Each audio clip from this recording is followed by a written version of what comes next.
Most terribly cold it was, it snowed, and was nearly quite dark, and evening the last evening of the year. In this cold and darkness there went along the street a poor little girl, bareheaded, and with naked feet. When she left home, she had slippers on, it is true, but what was the good of that? They were very large slippers, which her mother had hitherto worn, so large were they, and the poor little thing lost them as she scuffled away across the street, because of two carriages that rolled by dreadfully fast. One slipper was nowhere to be found, the other had been laid hold of by an urchin, and off he ran with it. He thought it would do capitally for a cradle when he some day or other should have children himself. So the little maiden walked on with her tiny naked feet, that were quite red and blue from cold. She carried a quantity of matches in an old apron, and she held a bundle of them in her hand. Nobody had bought anything of her the whole livelong day. No one had given her a single farthing.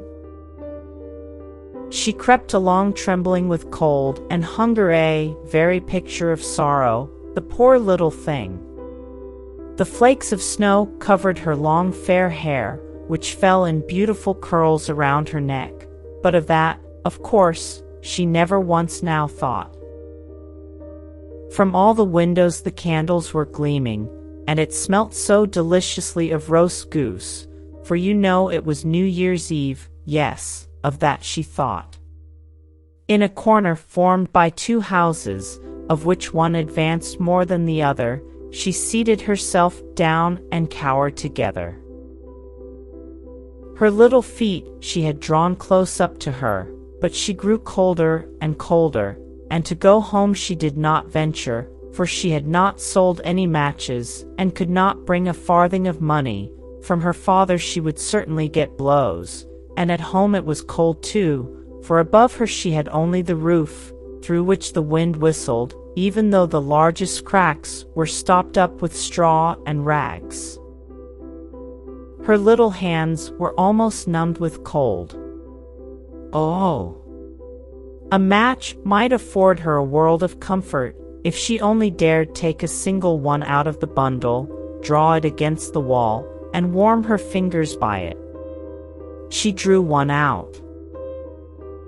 Risht! How it blazed, how it burnt! It was a warm, bright flame, like a candle, as she held her hands over it. It was a wonderful light.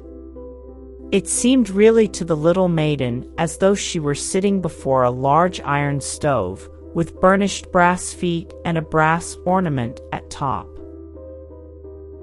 The fire burned with such blessed influence, it warmed so delightfully. The little girl had already stretched out her feet to warm them too, but the small flame went out, the stove vanished. She had only the remains of the burnt-out match in her hand. She rubbed another against the wall. It burned brightly, and where the light fell on the wall, there the wall became transparent like a veil, so that she could see into the room. On the table was spread a snow-white tablecloth. Upon it was a splendid porcelain service, and the roast goose was steaming famously with its stuffing of apple and dried plums. And what was still more capital to behold was, the goose hopped down from the dish, reeled about on the floor with knife and fork in its breast, till it came up to the poor little girl. When the match went out and nothing but the thick, cold, damp wall was left behind, she lighted another match. Now there she was sitting under the most magnificent Christmas tree. It was still larger and more decorated than the one which she had seen through the glass door in the rich merchant's house.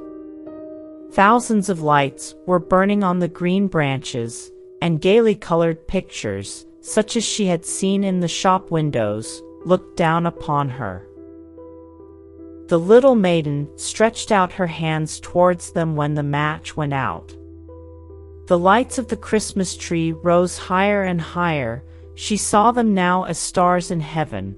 One fell down and formed a long trail of fire. "Someone is just dead," said the little girl, for her old grandmother, the only person who had loved her, and who was now no more, had told her that when a star falls, a soul ascends to God. She drew another match against the wall. It was again light, and in the luster there stood the old grandmother, so bright and radiant, so mild, and with such an expression of love. "Grandmother," cried the little one, "oh, take me with you. You go away when the match burns out. You vanish like the warm stove, like the delicious roast goose, and like the magnificent Christmas tree." And she rubbed the whole bundle of matches quickly against the wall, for she wanted to be quite sure of keeping her grandmother near her. And the matches gave such a brilliant light that it was brighter than at noonday. Never formerly had the grandmother been so beautiful and so tall. She took the little maiden on her arm, and both flew in brightness and in joy so high, so very high, and then above was neither cold, nor hunger, nor anxiety. They were with God. But in the corner, at the cold hour of dawn, sat the poor girl, with rosy cheeks and with a smiling mouth, leaning against the wall, frozen to death on the last evening of the old year. Stiff and stark sat the child there with her matches, of which one bundle had been burnt. She wanted to warm herself, people said. No one had the slightest suspicion of what beautiful things she had seen. No one even dreamed of the splendor in which, with her grandmother, she had entered on the joys of a new year.